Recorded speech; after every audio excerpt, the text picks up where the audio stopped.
আমার দেশের মানুষের উপর আঘাত আসে, ফ্যাসিস্ট সরকারের বিরুদ্ধে যেমন লড়াই করেছে, ভিনদেশী তথাকথিত প্রভুদের বিরুদ্ধেও যুদ্ধ করব।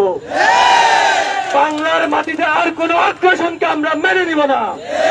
আমরা ব্রিটিশদের বিরুদ্ধে লড়াই করেছি, আমরা পাকিস্তানের বিরুদ্ধে লড়াই করেছি, আমরা আওয়ামী ফ্যাসিবাদের বিরুদ্ধে লড়াই করেছি, আমরা সমস্ত জুলুমকে দূর করেছি, ভারতকে ঘুরিয়ে দিতে আমরা প্রস্তুত আছি।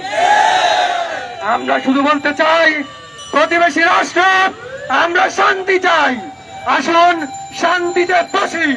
আমরা চুক্তি করি যে এই নদী আপনার, এই নদী আমার, এই নদীর পানি শুকনো মৌসুমে আমার অধিকার। এটি কোনো দাবি নয়, এটি আমাদের 16 কোটি জনতার অধিকার। এই অধিকারের পর যদি হস্তক্ষেপ হয়, তাহলে অধিকারের জন্য আমরা ঠিক সেভাবে জীবন দিব যেভাবে পৃথিবীর লড়াই করেছেন। আমরা বলতে চাই, আজকে ঢাকা বিশ্ববিদ্যালয়ের এখান থেকে আমরা আওয়াজ তুলছি, এই আওয়াজ সারা বাংলায় ছড়িয়ে দিতে একটু সময় লাগবে না।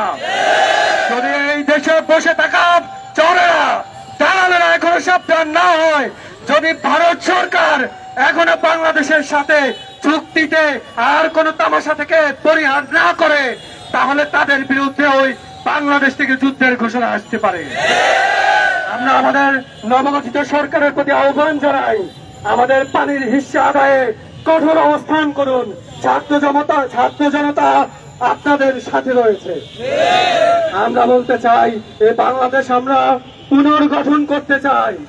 আমরা শহীদ আফরার ফাহাদকে ভুলি নাই, যে আফরার ফাহাদ ফেনী নদীর কথা বলতে গিয়ে শহীদ হয়েছিলেন।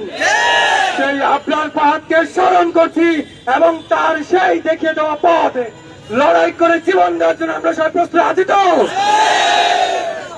অতএব আমরা বলতে চাই, আমরা অতি শীঘ্রই ভারতের অনৈতিক চুক্তি, ভারতের চাপে দেওয়ার জুলুম অবিলম্বে প্রত্যাহার করতে হবে।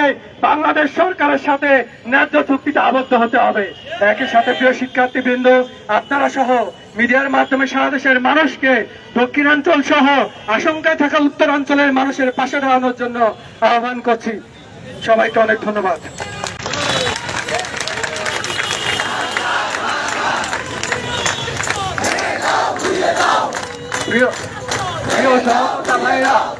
দেশের ক্রান্তিকালে বৈষম্যের যখন শিকার হয়েছে, তখন ঢাকা বিশ্ববিদ্যালয়ের প্রতিটা শিক্ষার্থীরা দেশকে দেখিয়ে দিয়েছে তারা কিভাবে সিফাহ সালার হয়ে দেশকে এগিয়ে নিয়ে যেতে পারে।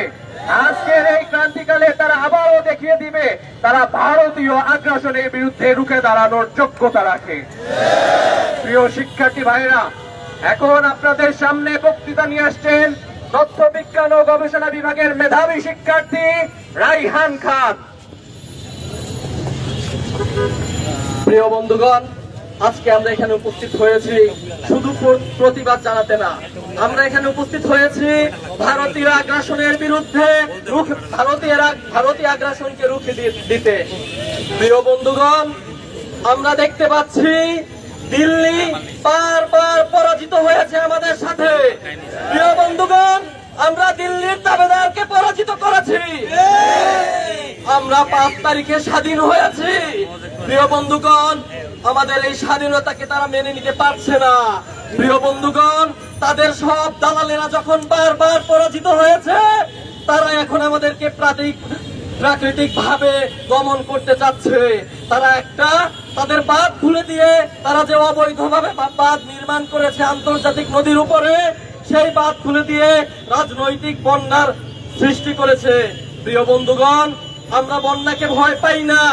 আমরা সিডরকে এলাকার থেকে বড় বড় বন্যাকে আমরা মুখোমুখি হয়েছি। আমরা কোনো বন্যাকে ভয় পাই না। প্রিয় বন্ধুগণ, তারা যদি বাংলাদেশকে নিয়ে কোন রকমের তামাশা করার চেষ্টা করে, তবে তাদের 7 সিস্টারকে আমরা স্টেপ সিস্টার বানিয়ে ছাড়বো। প্রিয় বন্ধুগণ, ভারতকে আমরা বলে দিতে চাই, ঐতিহাসিক কাল থেকে দিল্লি বারবার বাংলার উপরে আগ্রাসন চালানোর চেষ্টা করেছে। বাংলা কখনোই দিল্লির কাছে মাথা নত করে নাই। তারা যদি বেশি বাড়াবাড়ি করার চেষ্টা করে, আবারও আগ্রাসন চালানোর চেষ্টা করে, বাংলা তাদেরকে সতর্ক করে দিতে চায় বাংলা 1757 সালের আগের যে মানচিত্র ছিল সেই মানচিত্রে চলে যাবে। বাংলাদেশ স্বাধীন, বাংলাদেশ কারো কাছে মাথা নত করে নাই, বাংলাদেশ ইংরেজদের কাছে মাথা নত করে নাই, দিল্লির শাসকদের কাছে মাথা নত করে নাই, বাংলাদেশ ইংরেজদের কাছে মাথা নত করে নাই, পাকিস্তানের কাছে মাথা নত করে নাই, ইন্ডিয়ার কাছেও মাথা নত করবে না। বাংলা বারবার জয়ী হয়েছে, লড়াই করেছে। এই বাংলার উপরে বহিরাগত শক্তি বারবার চেষ্টা করেছে বাংলাকে দমন করার, কিন্তু আমরা বলে দিতে চাই বাংলা কখনো দমন হয় না। বাংলা রক্ত দেয়, বাংলা রুখে দাঁড়ায়, বাংলা জাগ্রত হয়। প্রিয় বন্ধুগণ, আমি আমার বক্তব্য শেষ করছি। ধন্যবাদ। প্রিয় সহযোদ্ধা ভাইয়ের আমার, দেশের ক্রান্তিকালে ভারতীয় আধিপত্যবাদের বিরুদ্ধে, ভারতীয় বৈষম্য এবং আগ্রাসনের বিরুদ্ধে আজকে আমাদেরকে যদি এক তিতুমির হয়ে লড়তে হয়, তাহলে তিতুমিরের মতো আমরা বাঁশের কেল্লা হাতে নিয়ে এই ভারতীয় আগ্রাসনকে রুখে দিব।